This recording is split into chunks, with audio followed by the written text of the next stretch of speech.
Welcome, animated fans, to this week's podcast. I'm H.A. Conrad on the East Coast with my intrepid co host across this great nation, Stuart Tiffin. Hello, Stuart. Yo, hey, how's it going? It's great. It's great. So great. So great. So we have some news items today, but like a lot more than usual, actually. And then we're gonna get into our review summary of Herd, which is currently on Prime Video. Um, and yeah, so before we get into that, let's chat about some of the little newsy items we have. A little bit more on the depressing side this week, Stuart. Yep. Sometimes that's how it go. Uh, Jeez. First up is the sad passing. Was it actually the day we recorded last week? No, Might have it's been. actually 2 weeks ago. But so we're a Uh, little late on this. But it- actor David Emge, Emge? Do we know how to pronounce his we name? He's dead.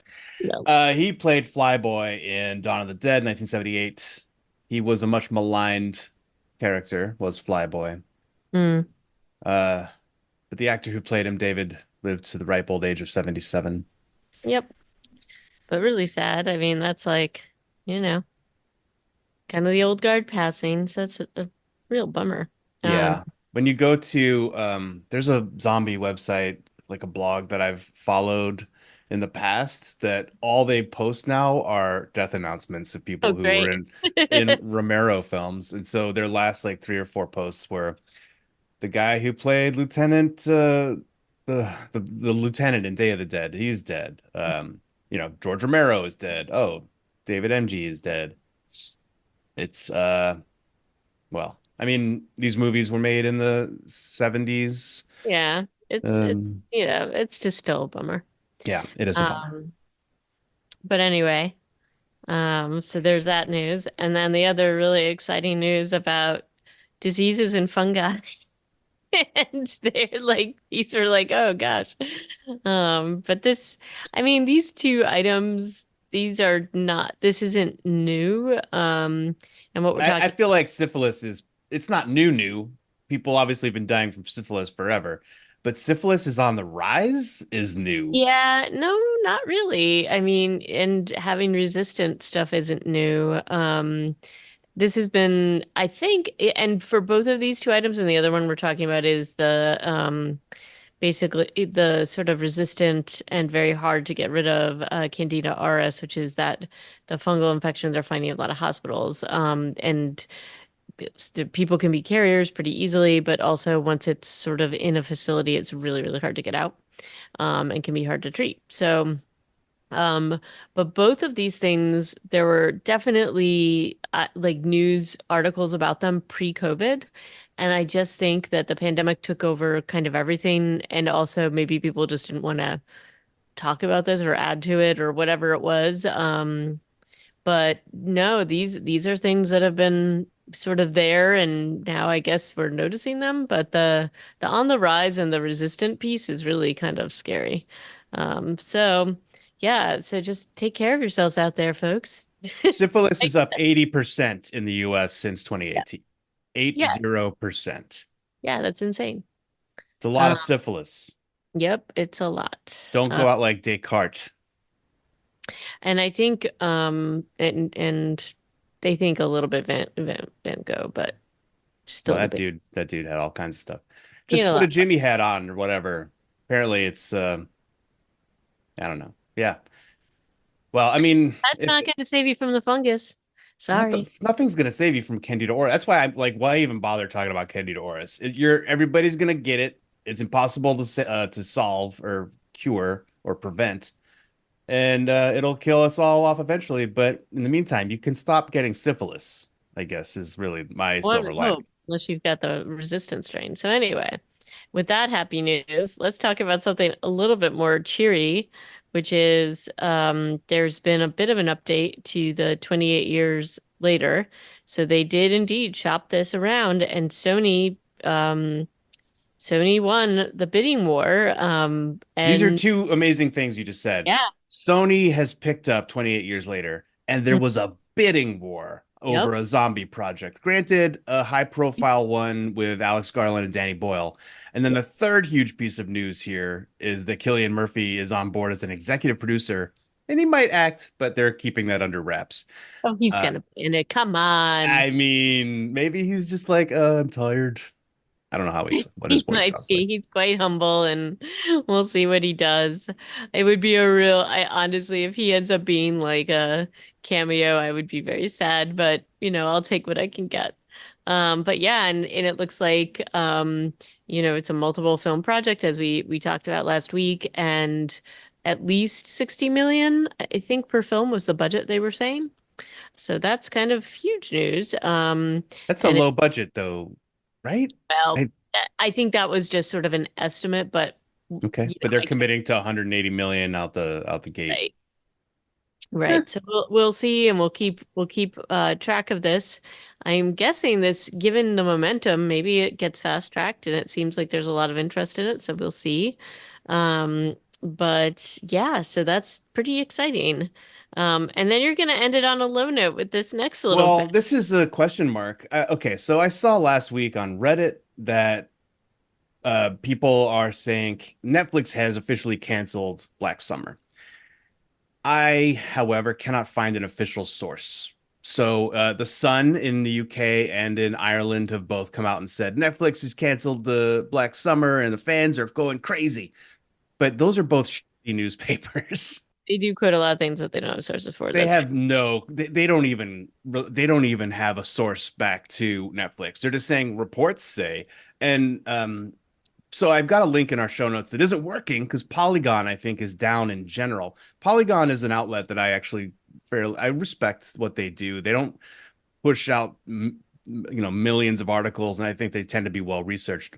But even in the summary text that comes up on a search engine, it's like there are, according to reports, Netflix has canceled Black Summer.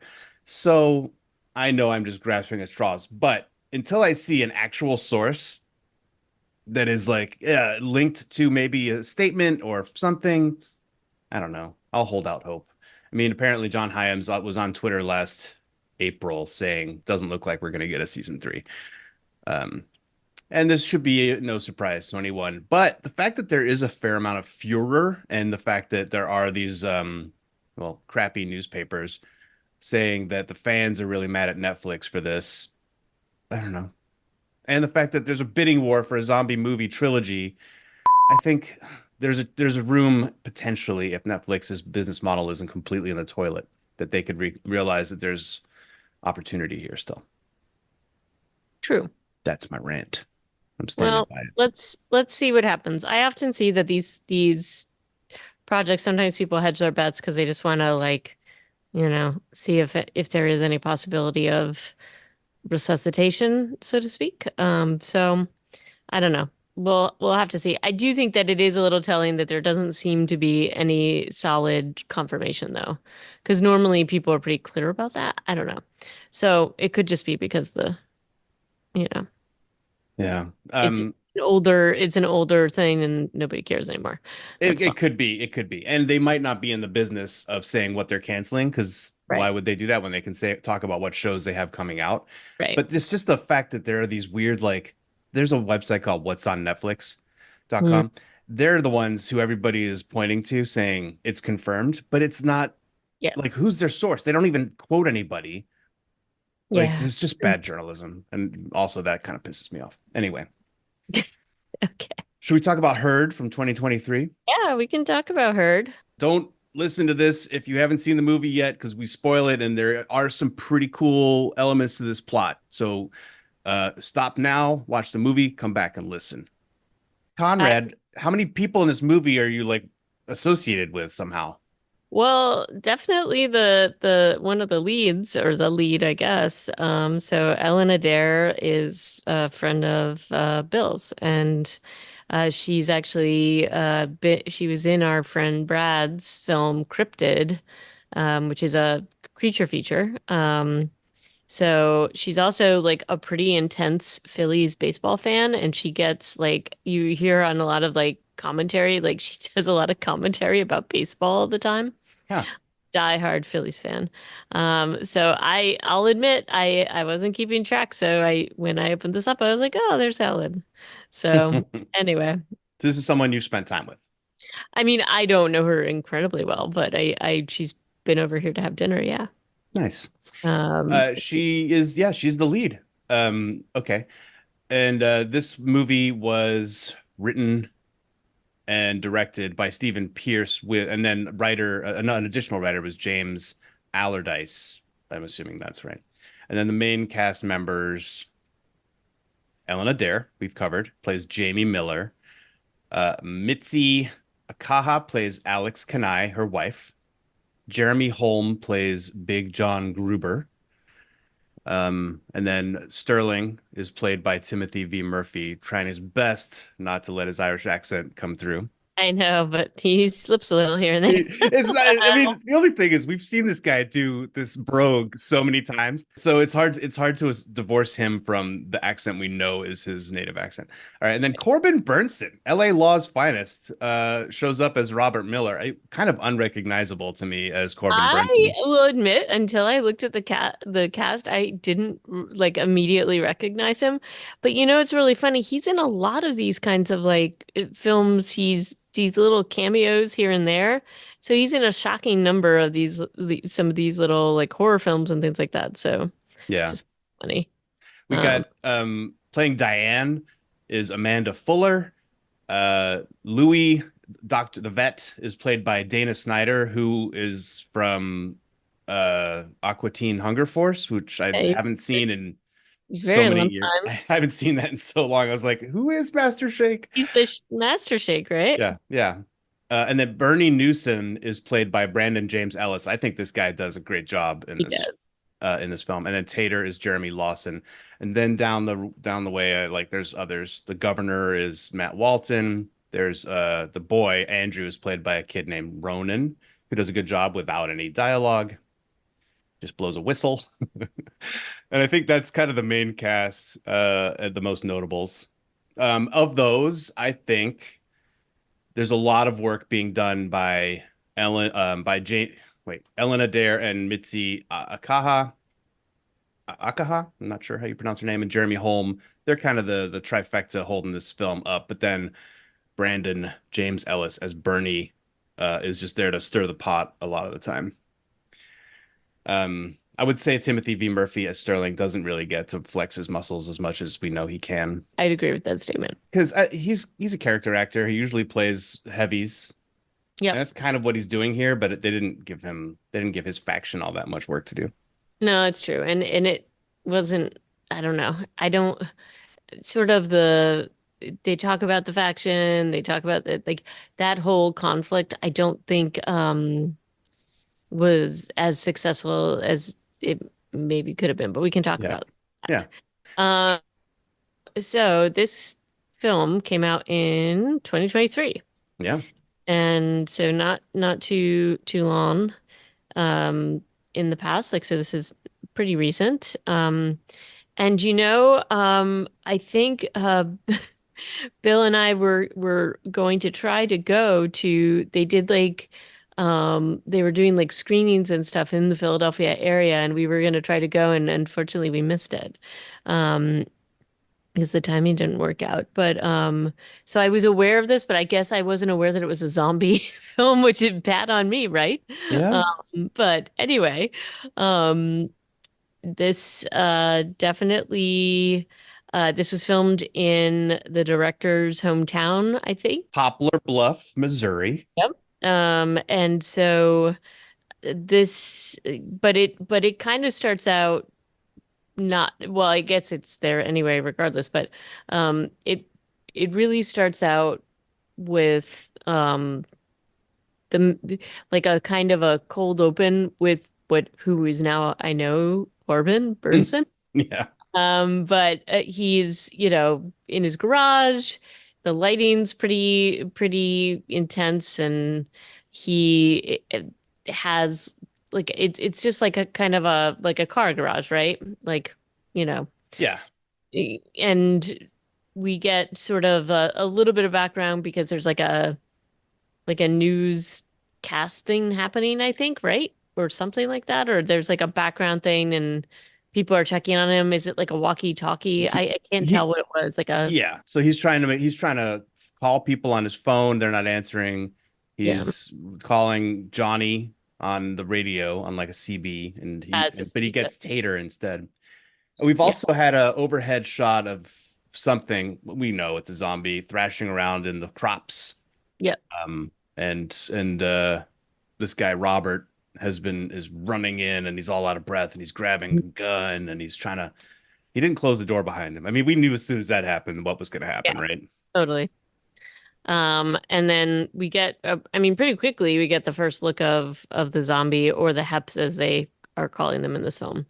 And it's a pretty good, like, the camera work is good, in terms of, the whole scene between the two of them. Yeah, I in like the effect. general, HA, on that topic of cinematography, did I felt like I was noticing it a lot, maybe at the beginning of the film specifically, and in shots in this scene and then in the next scene with Jamie.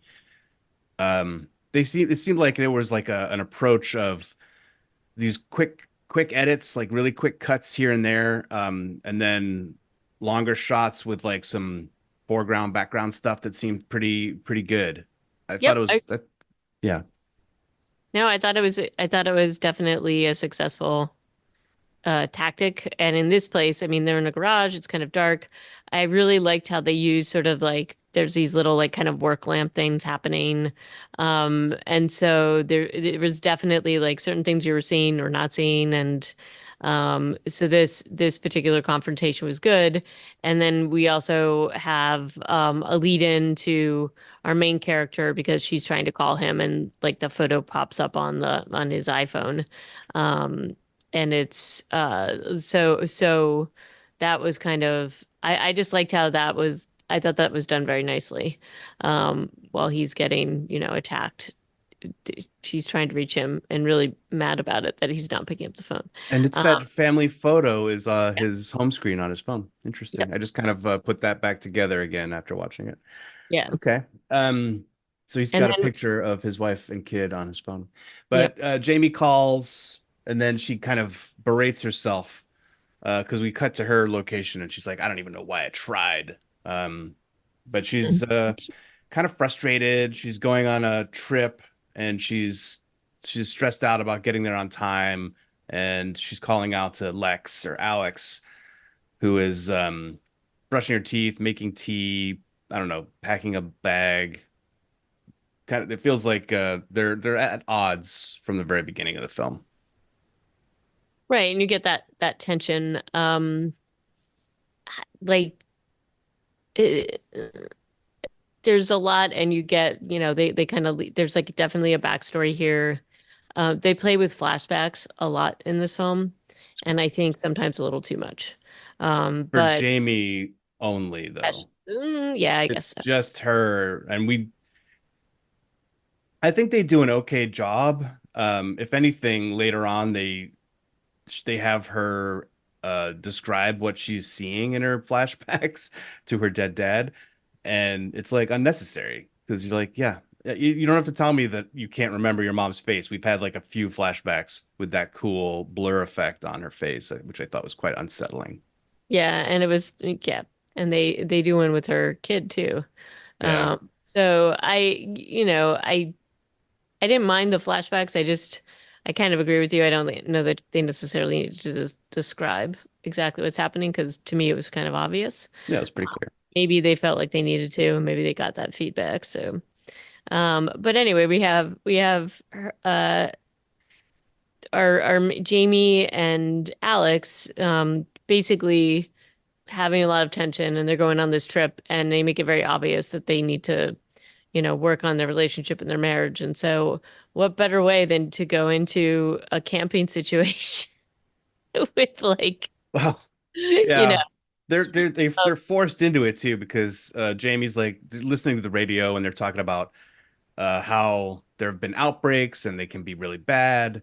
And then Alex gets in the car and Jamie's like, "Should we even be doing this?" And Alex kind of explodes at her like, you promised me we would get to spend some time and work on us." It's Right. like, well, I guess we have to go out into the zombie apocalypse then. Like, that's it. Yeah. And the interesting thing is, it's like, so Alex is pushing for them to do this, but there's a few things that make it very, Alex doesn't seem to be much of like an outdoorsy person. She's really not into it. And then there's a comment later that she want like they live in the quote unquote city, which do they? Because they don't look really like they live in a city anyway. Well, But yeah, it's like the it looks like suburbs. suburbs. Yeah. But anyway, Alex does it. The comment is that she's more comfortable in the city, and that's why they live there. So why would a camping trip be a good idea for this? And there's at least like a couple moments, which I think has more to do with their relationship than anything else. But Alex is just like always screaming for Jamie. Yeah. It's just weird. And so I don't know if there's like I wish that was explained a little bit more. Like just maybe it's just that whatever's going on in the relationship, she's just super insecure and scared to be out in the wild outdoors. But I don't know, like just to wake up out of a dead sleep like and scream for someone seems a little like Yeah. jarring. There's But like 0 to 60 of being completely unhinged by knowing where your spouse is. Yeah. right. Although I will say they kind of play this off and they address it, so it's not even like they don't talk about the fact that that's a little weird. Um, it's Yeah. definitely a point of tension between them, but And so it early on, I kind of like the way that they did this in a way. Early on, it does feel like Alex is unhinged and is always kind of losing her mind and yeah. yelling at Jamie. And Jamie is just kind of like, I'm just trying to have a cigarette. I'm fine. I'm having a great time. Let's And then let's keep smokes. going. She goes and chain smokes Yeah. behind a tree. And honestly, I don't really blame her all that much. But they do have like a couple of peaceful moments in the canoe, like, but then that goes kind of wrong.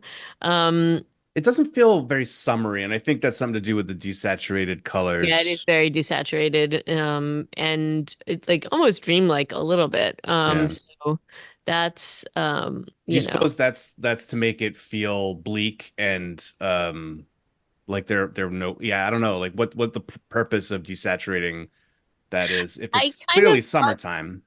I kind of thought it was because you know that we know pretty close like Jamie's super like tense and stressed out. There's a lot of reasons for that, but they're also near home, which she mentions pretty early on, and that's like why she's stressing out. Yeah. I almost felt like the desaturation was almost to make it feel a little bit more like the flashbacks in that she's back in her hometown. And there's a few funny things they do with this. Not funny, but I can relate coming from a very small town. But so I thought that that was maybe a piece of that, and they were trying to sort of have a very a big contrast between their lives in the quote unquote city and their lives here, or their experiences here. And they do it later on when they transition back into the quote unquote city. Hmm. Uh, but that is so, but it is noticeable and it doesn't feel quite like summer. In fact, it feels kind of bleak Yeah. and very cold. Maybe it was when they were filming. I don't know. Yeah, it's just a counter to the shots of like fields full of grown wheat or whatever that crop is.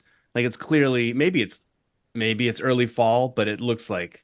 summer based on where the crops are, at least in some of the shots. In other shots, the fields are completely fallow or harvested. So maybe it was cold. They're certainly not wearing a lot of short sleeves throughout. Yeah. All right. So But yeah, so the canoeing is it's like several it's the days there's like 3 days that they show of them canoeing and camping. They're really fast. Like one of the days is like 8 seconds long. Where it's just like, all right, dip your oar in your paddle in the water 3 times and it's nighttime again. and how they're quote unquote camping, they're just like sleeping They don't open even and have a tent. like Yeah. in like sleeping bags just out. I wouldn't do that. Oh, I just hell wouldn't no. do that. Next to a river where No, predators and all kinds of stuff like to go get a absolutely drink of water. Yeah. not. No. Maybe Alex does have a reason to wake up screaming in that way. But it's daylight. Yeah, she's slept like a baby, but then wakes up and yeah, just like she actually gets kind of hoarse with one of her. Either way, so there's a lot of screaming. Then there's a big old argument. Um, on the boat. Jamie's not a fan of Alex when she like moves her weight on the boat and kind of freaks out. And then suddenly she's telling all of her inside thoughts outside, which is, maybe it's a good idea. It's probably not though. They do need to get this out. I feel like that's what the movie wants us to think, and it's probably true. That's probably Yeah, why they had to do this trip. yeah, and we already know a little bit about what's going on. We've seen some flashbacks and things, but they lost their child, and it's a thing that is they're talking about all these other things that's causing tension, but that's the actual thing. In addition, definitely, Jamie's got some childhood trauma. And so that may be leading into this too, but leading into this piece too. But it's definitely about what has been happening to their relationship after the loss of a child. And you see, and that makes sense. Like I think that happens to a lot of parents if they lose their child, and it's a horrible and heartbreaking situation. And it's in this case just intolerable to both of them, and they just are taking it out on each other, or not. They haven't been talking about it, so we're better to talk about that than in a river in the middle of nowhere. And um, Alex does tip the boat over on purpose, though, right? she does, and honestly this did drive me a little crazy because she just goes totally like she just totally loses it, and this was just completely unnecessary. Well, But I mean, it's almost justified because Jamie is breaking up with her on a canoe in I the don't middle of nowhere. So, like, she's like, let's just not even drag this out. Like, we're just delaying the inevitable. These are words these are like break glass when you're trying to break up with somebody, but you think probably should do it when you're standing next to your car, and you don't have to be maybe. together for the next several days, which is what they are. So Yeah, in a but way, I'm like, Alex, yeah, you probably, sure, capsize the canoe. You just didn't know that there was a tree branch there with a pretty yeah. that was pretty gnarly. Like I agree, but you know what? Sometimes when things like that come to a head, things happen. It's inevitable, and Mm. that's kind of how we get to the bottom of the river. I actually thought the effect was pretty good in showing her break the leg, which was um um I thought it was some underwater shots that made it effective, and the sound effect especially made Yeah, it effective. It was yeah. pretty gross. It's a really bad break, and it Yeah. doesn't. I don't It's know that it really. Yeah, it's a really bad break, and the thing is, compound like, fracture. She's got bone compound. coming Yep, lots of blood, bone coming out. Her shin is basically cracked in half. on. Um, but they like when they first are dragged up on shore, they look over and see all their stuff floating down river. But Jamie's like, we got to get you to a hospital. Let's move. And their first shot of them kind of like getting off the beach, it kind of looks like Alex is putting weight on that leg. Mm. But Well, then quickly they transition to like a really weird, awkward shuffle shuffle along. hop. But look, anytime somebody's this badly injured, and she's really badly injured, like she's losing blood, Yeah. I would say this kind of an injury, I don't know if she's going anywhere because she'll probably be in complete shock, right? I mean, adrenaline possibly will help you get there. And, Jamie's got to like bring along, hop along Cassidy there for a bit. Um, I don't, it is terrifying though, because there is no option to leave her because they're in the middle of nowhere.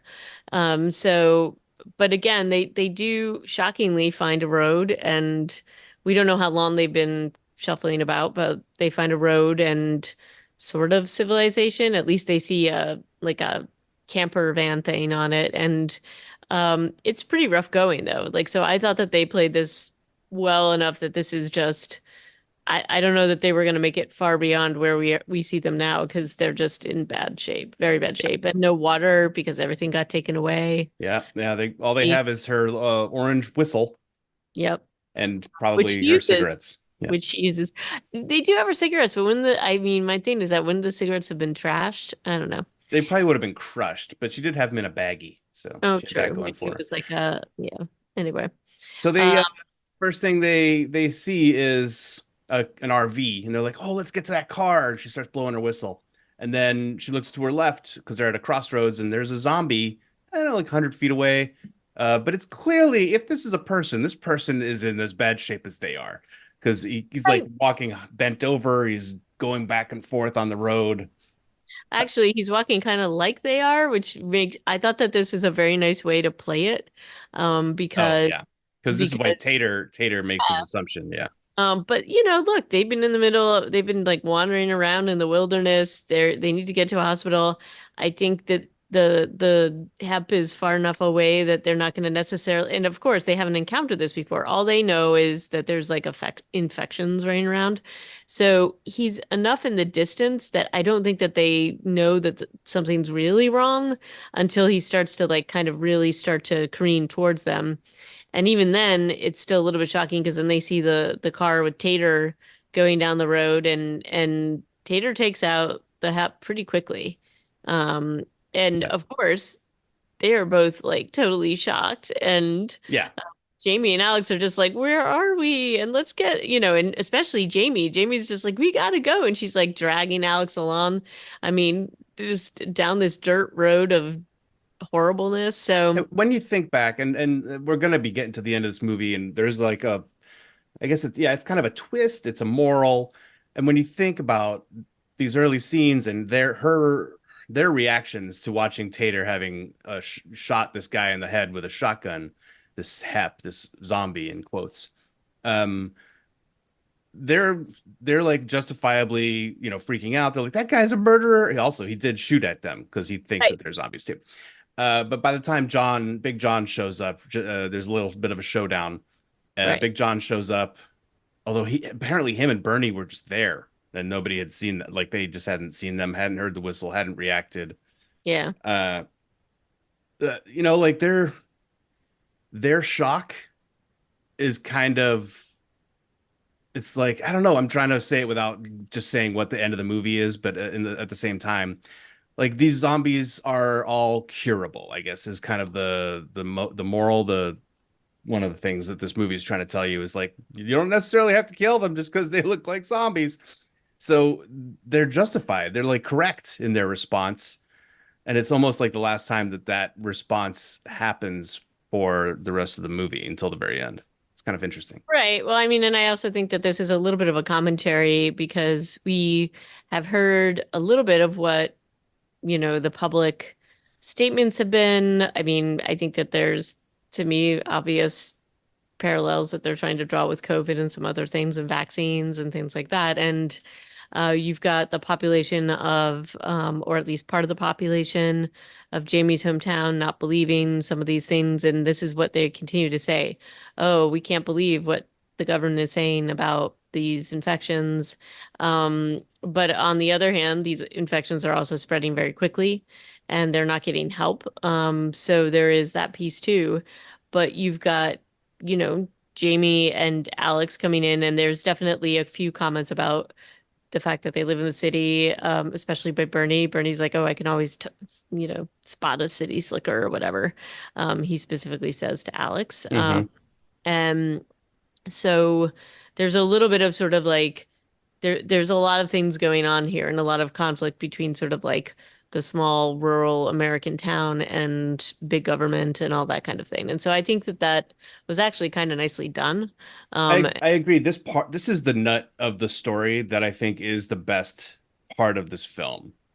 yep. Somewhat undermined by some of the reliance on monologues and these like very emotional scenes between some of the characters. Yep. I think were weaker than the conceit. Like a lot of the stuff that the governor is doing on TV and on the radio um, is like subtly underplaying, or like it's a real subtle way to get the main point of the story across, which is a cool way to do it. But yeah, so in the scene here where they're having now a standoff and they're saying this man is a murderer, he just shot a guy, and then we meet Big John and we meet Bernie, and Bernie comes out of the camper and is like, "Oh, it's if it isn't Jamie, we went to junior high together. Do you remember Mm. me?" and Big John is placating and trying to de-escalate. And Bernie also doesn't seem like a dangerous person in this scene. No, and I mean, and this is, I mean, this I honestly and I really, again, because I can relate, but this is exactly what it's like if you go back to your small hometown that you grew up in, Hmm. into people that because of the size of the community, you know people really well, even if you don't really know them. Of course, And Jamie doesn't appear to know who the hell she does, Bernie is. well, does she or doesn't she? Like maybe she's just trying to play cool, Yeah. and we kind of figure out maybe why she is a little bit later, but I thought that this was just such a like I loved that particular comment and that little dialogue between those two, and also Alex's sort of raised eyebrows and just being like, "Oh, haha," this is because Alex has not had this particular experience. So, um, there's also an immediate mention of Jamie's dad, um, Yep. by Big John and by Bernie, and her reaction is really you could definitely tell what's happening. I mean, we already know that there's baggage there, but um, she's just very quiet, like, oh, my dad, and so there. I liked how this whole thing played out, and it's really the way they went from sort of this immediate weird crisis situation, and then like Jamie and Alex have watched them kill somebody, Hmm. and Alex still has a compound fracture, and they're like, all right, well, we're gonna get you fixed up, and They're uh, swept up into this chain of events. but Yeah, but you can't go to the hospital because it's overrun, right. and one has to think what would have happened had they actually gone there. That's a good Um, point. and instead, We never get to see that hospital. I mean, no, maybe we do. Maybe that's the hospital at the end of the film, might but be, but they go to the vet's office and trying to treat a compound fracture in the vet's office, and I just the viewpoint that they are pushing with Big John and Bernie, and but also hearing from the vet who thinks like I really loved how this played out, especially when you get to the end of the movie and the twist, because the vet's reactions to all of this are very, he's just like, you are all crazy. yeah, He don't does get not. sucked into their whatever Yeah, these idiots are he's into. yeah, so I thought that that was just a great and great scenes in general, like trying to treat her leg while they're talking about all this other stuff that they're doing. Big John and Bernie are like taking supplies and doing all these like I don't know, like runs for rations and all sorts of things.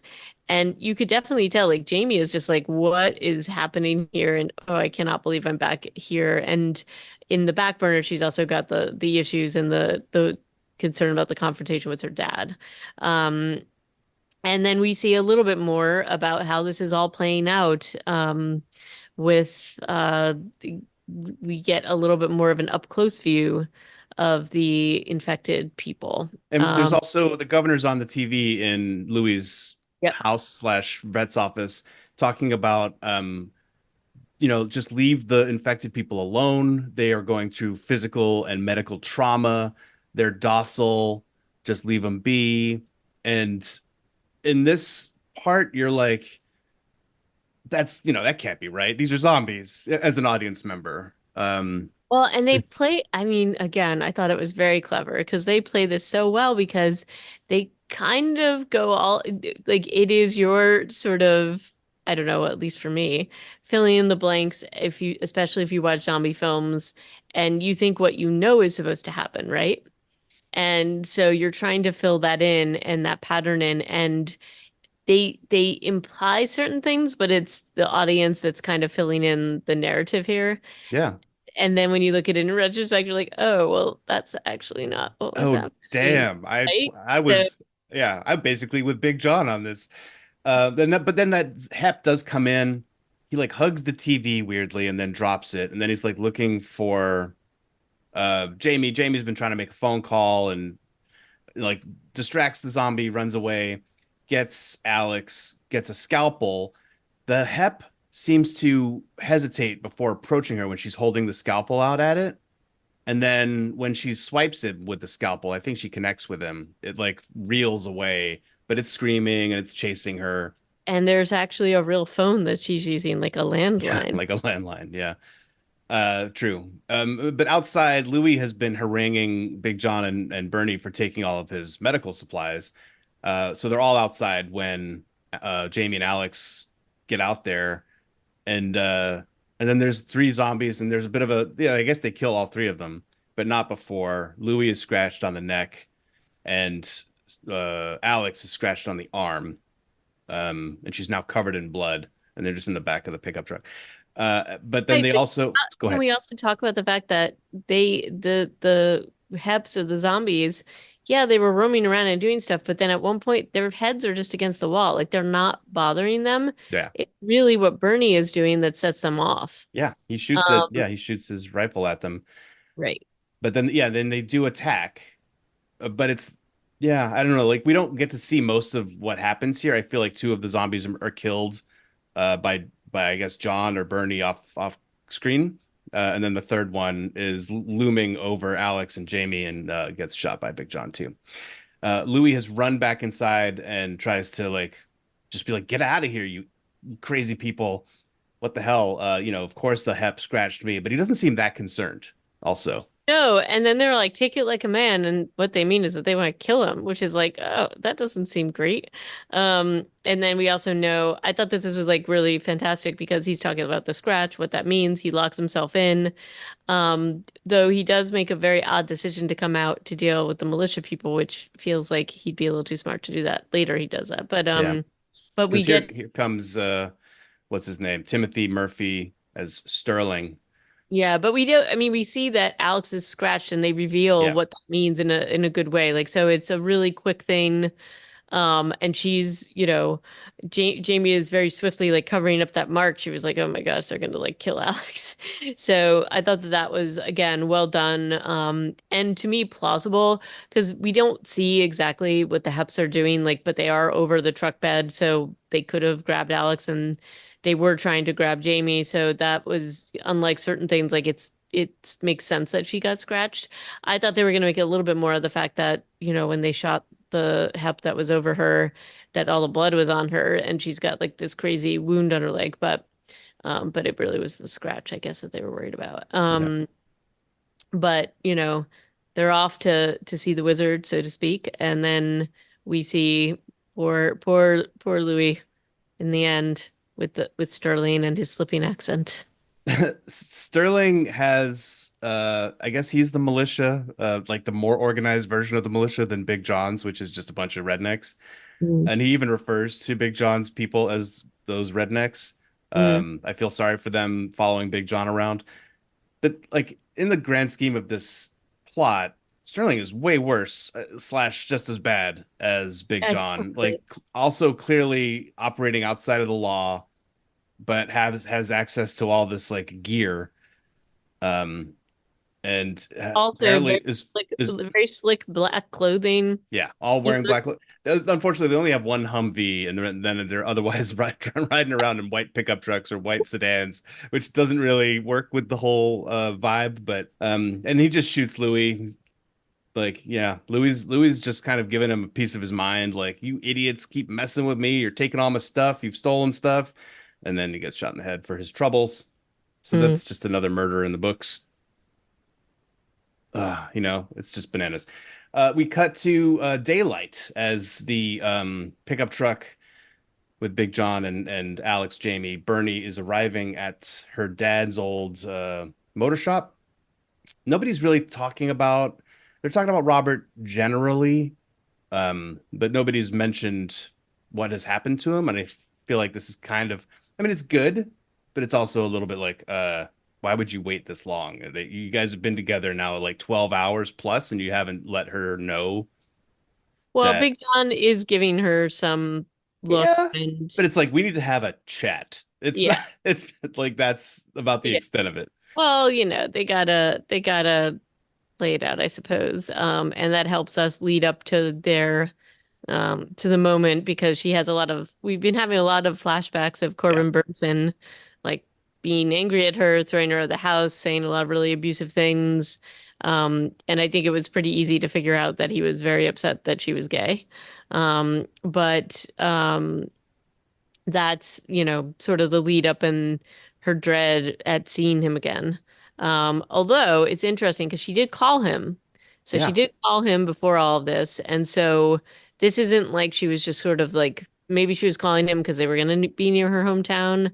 And she's in a bad way, but it feels even as like that was the one piece I was like, oh, would she have done that? Was she trying to like get closure or whatever? Because Yeah, it is an interesting question. Why was she calling him? Because it doesn't yeah, feel like they were on speaking terms at all. right. But in any case, that I feel like having the lead up to when she actually finds out the news that um he's dead is um Even when really she's in the room with his body, it's not yeah, immediately clear to me that he's dead. Like it takes John so long to get to the point. yeah. You know, like he was in rough shape when I found him. La la la. He talks for like another 2 minutes, and then eventually could do the thing I couldn't. Like you're like, that guy's dead? Oh, okay. Well, yeah, and then, we can talk about what all that means when we get to the end of this, which is like so there's that too. But Right. um Yeah, he shot himself when he and was just so yeah, infected. yeah. And so but I kind of feel like they felt like they needed to have this scene with the monologue and but I feel like some of this didn't need to be said out loud. I think all of this was pretty obvious. So but Yeah. you know I mean, it, it helps a little bit with Jamie because Jamie has been so stoic. yeah. Like the And when she finally loses it on her dad, some of that does need to be said out loud, but I think about half of it doesn't. right. And Um, but it is a kind of like interesting thing because it's like she's been building up this confrontation or thinking she's going to see him yeah. and then suddenly she doesn't even get to have that satisfaction. And so you definitely feel that frustration because you like maybe there needed to be some kind of um like okay, so I'm gonna get this resolved and resolution and she doesn't even get that. And it's really just, you know. So I thought that frustration is palpable. So I thought that was good, but We've also had the scene with Diane showing them around and getting into their little like tent or like their blanket cubby where they're gonna sleep. Jamie has described her and Alex as roommates based on a presumption by Diane, and they tried to speak to Andrew, Diane's young child, maybe 8, 9 years old. yep, Alex smiles at him and goes, "Hey there," or something. She is covered in blood. yep. And then when Andrew runs away, Diane says something like, "Oh, he's too shy," or like something like. And I'm like, no, maybe. I mean, they don't. Nobody even acknowledges the fact that Alex is covered in blood, except that Diane's like, "I'll see about getting you a new shirt." But nobody's like, "Oh, maybe that's why the kid doesn't want to talk to strangers who are covered in blood." I don't know. Yeah, could be because she looks pretty rough, and it's not like a few drops of blood. Like half her shirt is covered with it. It's her So, whole shirt. Yeah, so I that don't was care fun. how friendly she's being, but he is a pretty shy and jumpy kid. So there's that too. Also in the scene with the Big John and the eulogy or whatever it is to Robert's corpse, Hmm. he says to Jamie, "Your dad told me about your condition and what he said to you, and I told him that he was wrong, and you should always just tell people that you love them when you have a chance to." And he like, smiles and that. Suddenly, Big John seems like super chill. He might be very ignorant and misinformed, but all of a sudden it's clear that he's also not the worst of the people that necessarily that are in this compound. Mm. So I don't know how I mean obviously I think even throughout Big John is always kind of the mediator. He's he's never advocating violence. Well, I mean, that's what's so clever about this whole thing Yeah. is because Bernie and John seem pretty likable. Tater doesn't seem, he just sort of is following along with what they're doing. Yeah. And we're also, like we're gathering what John is saying, what Big John is saying um to Alex and to Jamie, like we're as an audience, like, oh, well, he's definitely tell them what I guess what he's saying is accurate, but he really is an unreliable narrator because he's just Yeah. telling them, the sort of story that they're doing. They've created these militias, they have this whole community. They're, struggling to get resources and all this other stuff. And he seems reasonable. I mean, he gives the whole speech at dinner for this community, and Hmm. it's just like, okay, he's like pulling them together. I guess this makes sense. And you even have Bernie being like, oh, here are the sandwiches, and they have like this little like folk music thing going on. And it's very, not like it's like, oh, in this really hard time, this community seems to be pulling together, right? And the end of this just kind of turns all of that on its head. Um, so that was I thought that was really great. And then there's another moment in here which like really struck me as very strange and weird. And then um and also again, I think playing on, the zombie movie sensibility and tropes and really twisting it. And I was just really laughing about it after I finished watching the movie. Um, but it's when, the whole militia is going to attack and they're all like on alert. Hmm. And you've got Bernie, kind of fighting a little bit with Big John and being like, your best guns have to be down here and everything's all set up and all the entrances are guarded. And what he means is that that little kid is one of the people guarding. Yeah, Um, he's given his guard position to right, Andrew and given him a gun, and right, nobody's saying anything about this. right. But like, say we're watching Walking Dead and you've got Judith out there brandishing a machete, right? Like, this is a trope that they use in a lot of zombie films. So this I thought was so great because it is very weird and it is like, no, that's completely wrong that this little kid is being like given a gun to watch this door, and I just thought it was played really well. So, and how kind of you're you think it's going to go one way after, all hell breaks loose, but it goes an entirely different way. Yeah, Like, I have a real bone to pick with this whole action sequence. mm, Not only I mean the Bernie thing, that's deliberate. That's like he's countermanding or challenging Big John and then saying things like, you don't trust me and I'm here and I need to be here. And Big John eventually is like, oh, fine. But besides the Bernie thing, the militia, Sterling's approach here, he comes at night, he gives up his surprise. They let him inside the outer wall, and then he tries to come in through two doors. He's standing in front of five guys with guns, but still manages to escape unharmed. All of his guys get killed who go into the compound, and none of the rednecks do. And it's like it doesn't make any sense to me that their like action choreography went the way it did here. I guess that's my main problem. I don't like the action, which is maybe not as important as story, but it does bother me that all these guys with their tactical gear are just mown down by these other dudes with rifles, and that it was a bad plan in the first place. Like Sterling clearly has no idea what he's doing, but also they shouldn't have been able to just kill all of them so easily. And like because some of them come in the back door, and you only see one of those guys get killed by right. Diane And they're later. also fully tricked out, right? I That's mean, what I like, mean. Like they've got fully automatic, not fully automatic, rifles. They can do way more damage faster than any of the hunters or people who are inside this warehouse. hmm. But it's just to me it like goes one-sidedly badly for the militia guys, and I feel like that's probably not how that would have gone. But that aside, the stuff with Andrew, the little kid, and then his mom is super messed up. Like in rapid succession, you've got uh Tater challenging Andrew and being like, "What's the matter with you? You let him get right past you? You didn't do anything." First of all, Tater was not in the room. He doesn't know what happened. Right. He was in the front with all the good guns. So that was just like a strange line to deliver. The fact that anybody would have let Tater talk to a child this way, like his mom is there. Of course, she's not feeling well.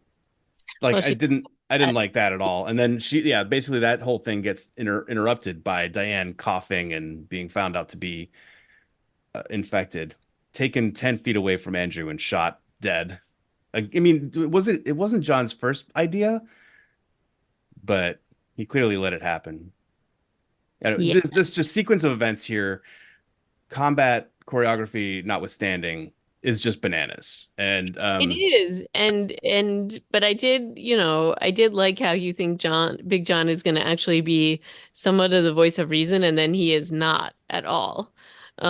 well, he just So goes he's basically too easily swayed by mhm. Bernie's stuff, and Tater is cheerleading Bernie. Yeah, he doesn't hold the line. Like he could just kick her out.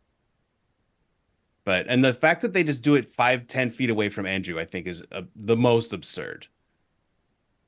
Like they barely even closed the door before shooting her. I know. It's wild. And Alex is starting to show symptoms during around this time too. And this is when Jamie is like, "We got to get out of here. Like you're gonna get killed, so we need to leave." And so there's a few scenes. Nothing too significant happens here, except that Bernie is starting to be shown in a much more sinister light when they're hiding in the lunch area, and he comes out and he's like, "I can't see you, but I know you're there." And he's just talking to like the I spirits know. of his dead homies or something. Yep. um, that he's much more sinister all of a sudden. Like gone is that, "Oh, you were the best looking girl on the soccer team in junior high." That guy's gone, and he's been Yep. replaced by someone who talks about murdering people and feeling the tingle. Yeah, that was great. Then we get into the sort of trials and tribulations to try to get Alex out of town, right? Right. And the thing is that in a normal zombie film, you're like, well, she's done for. Gotta like you should choose Yeah, to cut bait, die, Jamie. right? And she's coughing all over the place. She's just a mess. Um, and they're really sorry, Alex is sort of like, I gotta get to the hospital, and Jamie's just like, yeah, we gotta get her to hospital still. And this is like kind of been the goal from the get-go, but now Jamie's like, we need to also get out of this town get away from these people. Yeah, it's kind of funny because she is mostly scared that they're gonna shoot Alex, but has Right. somehow reset her brain back to thinking that there is still a society and a hospital that can help her. Which Right. I'm watching this stuff go on, and I'm just like, what are you crazy? Like there's nothing in this town. You're gonna get out of your broken down RV in this town and bang on windows and yell for help. You're gonna get eaten, woman. This is a zombie movie. Don't you know what kind of movie you're in? Right. Uh, Um, and then that leads to like, the betrayal with the whistle. The whistle we knew was going to come into play in this kind of bizarre way. Poor Um, Andrew. I and mean, he's been raised wrong, you're traumatized and but all that. he's given the line, "Be the boy you want to be. You don't have to be who they want And you to he be." And did he's have, like, "I want to blow a whistle." and he does. He sure does. And then it goes to the showdown between the two militia. And I will say, I gotta say, just no way Jamie survives this, and no way Alex probably No. survives this. But Well, Alex does at least catch one bullet, but this is like the worst shootout. Again, I think the combat choreography is a very weak spot in this entire yeah, film. Um, yeah, some of the only good choreography is when Tater was shooting that one zombie on the road and like got up next to it, and they had the what are those things called? Squibs go off. hmm But when they're just like all lined up, um, Timothy Murphy just like makes a wry smile and then starts a shootout. It's just like let the guy talk more. Let him twirl his mustache a little more. He doesn't get to do enough because then they just start a he makes a signal and all of his little dudes turn on their helmet flashlights at the same time and then start I to know. attack. I thought that that was maybe not purposefully hilarious, but it was definitely funny. Yeah, And yeah, this shootout starts. Big John has been trying to talk everybody down, his own people mostly. But eventually it's just like, look, he drags Jamie out of the line of fire. She drags Alex out of the line of fire. He's like, "Can you carry her?" Um, and I guess Jamie says yes, and I'm pretty sure that wasn't her at the first shot from the back. Didn't look like her. But he like draws their fire and they run off into an alley. Yeah, It's a bad shootout scene though. It's like there's just no believability to any of it. Nobody's even getting shot. You see Big John shoot one guy. right. And then there's like the whole thing where Big John's like, "Come and get behind me, Jamie. Come on, get behind me." And she's like, "Yeah, but they want to kill Alex, so I don't want to get behind you, and I don't want to leave Alex." Yeah. And so there's that there was that whole tension, and I think especially given some of the editing earlier in the film, this could have been edited a little bit more quickly, which I think would have been made it more convincing, because that's what it felt just very, I don't want to say slow, but just sort of, you know if you've got people sort of like facing each other in the street, I think that could have been just a little bit more quickly cut together, right? Hmm. Um, to make it feel a little bit more, I don't know, like it more believable, I guess. But ultimately, Jamie and Alex end up in an alley, and Alex is really not doing so well. Oh, she's She's been shot. fat, she's coughing, she's has this thing, and and Jamie is now like, oh gosh, finally I'm back to myself. I've had closure with my dad. We're in the middle of this zombie thing, and you can't leave me, and there's again, like it sort of like turns like there's all these things, the rules about like zombie movies, and Jamie breaks every single one of those rules. Like she's got Alex, she starts screaming for help and sees all the infected. And then this is where it really starts to turn because Yeah. they're all walking down the street and they are saying help. It becomes clear that that's what they are saying, and they don't It's even not Hep. They just have Southern accents. right. And Hep. they're kind of looking at her, but they're like ignoring her, even though she's making all this noise. Yeah. And so that was like really just so interesting. And then we see it, suddenly cuts to the hospital, right? Well, there's like a helicopter spotlight Right. on Jamie, but yeah, like improbably suddenly the National Guard show up during this shootout. Also, improbably, if these infected folks are just looking for help, why are they Right. walking toward a gunfight? I guess would be a question. Well, maybe they're But just really sick and they don't know any better. you really Maybe. needed that scene though of suddenly you hear them all just going hip hip. Yep. Yeah. And the ones who they have made up really well have really good makeup. This I is this do. is pretty good. But yeah, then she It, it's been good. actually there's an interstitial scene here of a guy covering up two bodies watching the governor talking about how they've gone through the worst of it. It was pretty touch and go there for a while, but we're out of the situation and this shows me what we can do as Americans as a nation. And the guy kills himself because I think he's murdered his wife and son, now realizing that they were curable. Was it Um, supposed to be Big John? Am I wrong? no, it was not Big John. Oh, okay. That was a character we hadn't seen Oh, before. okay. I think he's credited as Morning Man. Okay. And then we get to the hospital and then we have the doctor talking like talking about, yeah, and we learn that Alex is still alive and he's talking to Jamie, and then he is going through all of her injuries, and Jamie's just like, well, she's infected. He's like, yeah, we saw it, but it wasn't that far gone, and we treated her and she's going to be okay. Yeah, that was a funny exchange because she's like so concerned about telling him that she's infected, and she's like, "We're gonna leave, it's fine." And you see his face like, "Listen, I know you've been out in the boonies." In the wilderness, and there is also like there's like pity, there's also like, Yeah. oh my gosh, I can't believe that this has Oh, happened. poor sweet summer child. She's Yeah, fine. We yeah, took care of that. We're more worried about the gunshot wound. yeah. Um I thought that was a good way to just underline it does kind of just yeah like the end of this movie makes you cast your memory back over the whole thing and you're just like oh my God, there's so many people were killed. and so many people killed themselves, Yeah. and just out of this thing that could have been treated. Um, and so that was like, again, I thought that was really successful. I will also admit I didn't necessarily see it coming. So this was like kind of an interesting twist that I really liked. I thought that that was fun.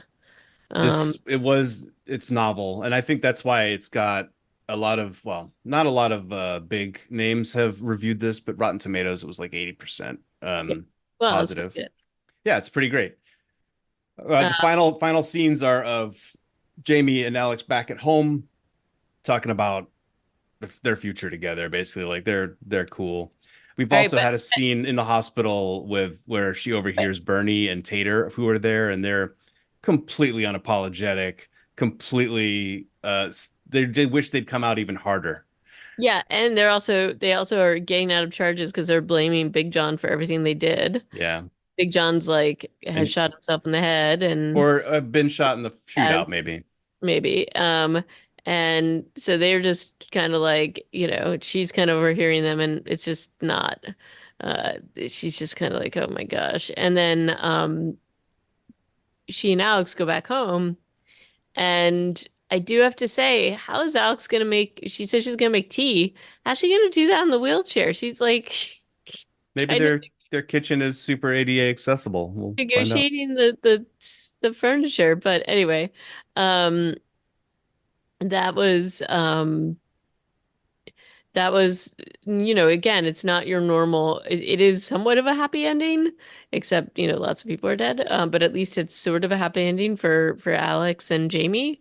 And then we tie it all back in together with her pulling a photo down, and it's like, you know, we get to see the photo of her and her dad and her mom, and then her and Alex. So you know, I did enjoy watching this. I definitely there's certain things that you and I think agree on in terms of, you know, the success of certain scenes or not. But I overall I really liked this and I really loved the twist. I really loved how this played upon people's expectations and that your expectations were kind of wrong. So Yeah. I thought that was fun. Yeah. No, this was fresh. So I rather enjoyed it. I have a question for you about film production. Do you remember how many animals were in this movie? Oh, you know, I really don't. I don't think was there any? I think there's the feral cat outside Oh, her house, and then there's the rabbit in the cage when they're camping. Or were there any others that you can remember? not that I can remember, but you know, I wasn't. Why were you keeping track of the animals? Oh, because I'm looking at additional crew under the crew list. Because I'm trying to figure out also like what's the budget of this movie. There were a lot Yeah. of producers, which usually means that they just got a lot of their friends to pony up. But there are three people on the crew list as like animal handlers or animal safety representatives. And it Oh, just well, feels like that's a lot of well, money for those two tiny animal shots. it is, but you know what? That's like a requirement. Anytime you have an animal on set, you have to Right. have X number of people. So that's a thing. And I just wonder if the animal shots really carried as much as they. Well, I don't know. You never know. Maybe there were more animal shots and they got Hmm, cut. So, maybe. um, but in any case, you That know, aside. I, I liked it. I thought it was great. It was fun watching Ellen. Um, but you know, do you have any other comments before we talk about what we're going to talk about next week? No, I think we've said it all. This was an enjoyable film, and if you're up for something different and you haven't just listened to us spoil the entire plot, you should go and see it. So, let us know what you thought of Herd, and why don't you come back and watch Zombieverse with us? We're gonna check out the first couple episodes of this reality show from South Korea next time we get together on Reanimated. Thanks for listening. Ciao. And bye bye.